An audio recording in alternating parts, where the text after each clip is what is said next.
आज मैं इस वीडियो के ज़रिए आपके साथ हजूर जी के अनमोल वचन साझा करने वाला हूँ, जो कि उन्होंने कल सवाल जवाबों में फरमाए हैं। जब एक प्रेमी ने सेवा के लिए बल मांगा और अंदर की झलक दिखाने की विनती की, तो हुजूर जी ने उसे बड़े ही प्रेम से समझाया, जब हम बाहर के जीवन में संतुलन बनाएंगे, तो अंदर का संतुलन अपने आप बनने लगेगा। वक्त आने पर मालिक आपको जरूर अंदर की झलक दिखाएंगे। भजन सिमरन की महत्ता। एक बहन सिमरन ना कर पाने के कारण भावुक हो गई। हजूर जी ने उसे बड़े ही प्रेम से समझाया कि मालिक अपनी दी हुई चीज कभी वापस नहीं लेता। बस हमारा ही दुनियादारी में मन भटक जाता है। इस दुनिया में हम फंस जाते हैं। हमें उसे आदत बनाना होगा जो हम पाना चाहते हैं।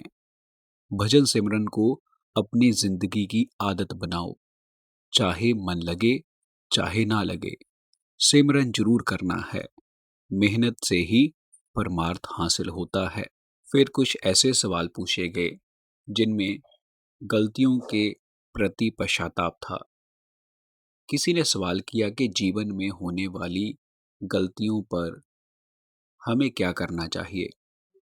इस पर हजूर जी ने कहा कि जो बीत गया है उसे हम बदल नहीं सकते, लेकिन हमें दूसरों का सहारा बनना चाहिए और अपनी गलतियों से सीख लेनी चाहिए, ताकि हम दोबारा ऐसा ना दोहरा पाएं। फिर आगे कुछ सवाल ऐसे पूछे गए जो मेहनत का महत्व और हमारे रिश्तों को मजबूत करते थे। इस पर हजूर जी ने बताया कि जैसे हम 15-16 साल पढ़ाई करते हैं और नौकरी पाने के लिए कोशिश करते हैं, वैसे ही परमार्थ में भी अनुभव के लिए मेहनत जरूरी है। रिश्तों में भी प्यार बनाए रखने के लिए हमें दिन रात प्रयास करने पड़ते हैं। फिर आगे कुछ ऐसे सवाल भी पूछे गए जिनसे हमें ये झलकता था कि हमें मालिक से क्या मांगना चाहिए। इस पर हजूर जी ने हमें स्पष्ट किया कि हमें मालिक से कोई भी संसारिक वस्तु नहीं मांगनी चाहिए। मालिक से अलग कुछ भी मांगना दुखों का फल है। दुखों को मांगना है। केवल मालिक से मालिक को ही मांगना चाहिए, क्योंकि संसारिक चीजें हमें फिर से इस दुनियावी बंधनों में डाल देती हैं। फिर आगे कुछ सवाल ऐसे पूछे गए जिसमें सफलता, असफलता और हमारा नजरिया झलकता था। जैसे मंजिल से पहले असफलता आती है। हजूर जी ने कहा कि हमें हर हाल में शुक्राना करना चाहिए। दुनिया में लाखों लोग ऐसे हैं जिन्हें खाना नहीं मिलता, और कुछ तो ऐसे हैं जो सुबह उठ ही नहीं पाते। हम खुश नसीब हैं कि मालिक ने हमें इतना कुछ दिया है।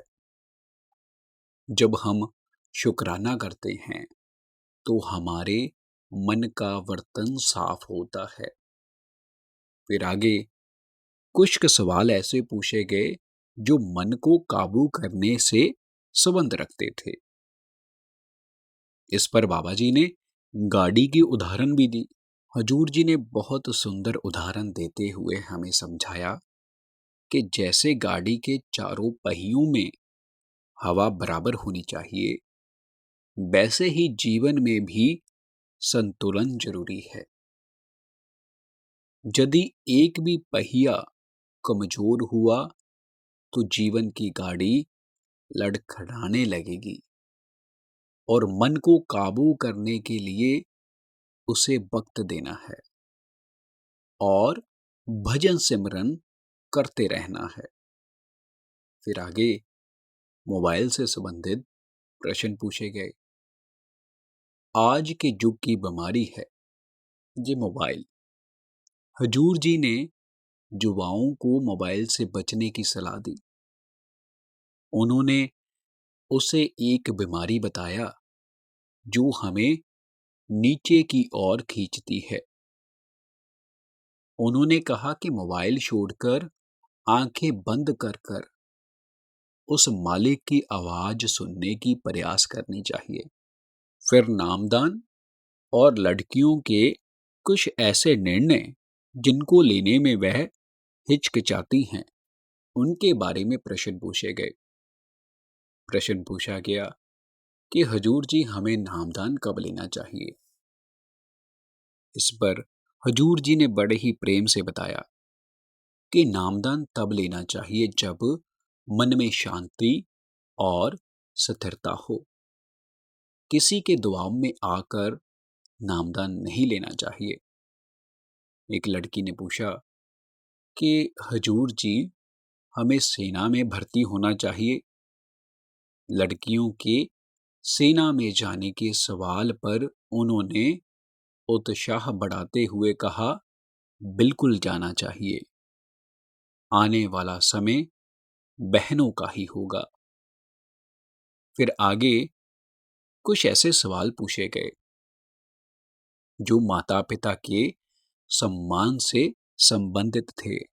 हजूर जी ने समझाया कि हमें अपने माता पिता के तजुर्बे का सम्मान करना चाहिए। हम अक्सर उनकी बातों को नज़रअंदाज कर देते हैं या फिर उनकी बहुत सी बातों के ऊपर रिएक्ट करते हैं, जबकि वह हमें अपने जीवन के अनुभवों से ली हुई जानकारी से हम तक अपना तजुर्बा साझा करते हैं, जो कि बहुत सटीक होता है।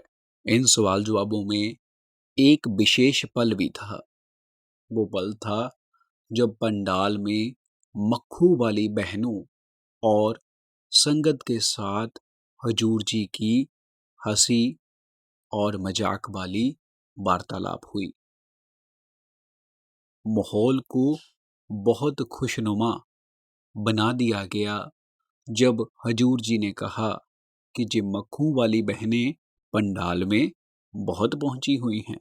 एक और विशेष पल जो कि बहुत ही हंसी वाला था, जब किसी ने हजूर जी को कहा कि उनसे डर लगता है, तो हजूर जी ने मजाक में कहा कि अभी तो मेरी मूछें भी बाबा जी जैसी डरावनी नहीं हैं। हजूर जी के ये लफ्ज सुनकर पंडाल में बैठी संगत जोर जोर से हंसने लगी। और इन सवाल जवाबों का निष्कर्ष कुछ ऐसे है। हजूर जी का संदेश सीधा और स्पष्ट है कि मेहनत करो, शुक्राना करो, मोबाइल की दुनिया से बाहर निकलो और केवल मालिक से मालिक को मांगो। और आगे हम आपसे ये विनती करते हैं कि हम अपने चैनल पर बाबा जी के रिलेटेड वीडियोस अपलोड करते रहते हैं। अगर आपको इस प्रकार की वीडियो सुनना पसंद हैं, तो आप हमारे चैनल को जरूर लाइक, शेयर एंड सब्सक्राइब कीजिए।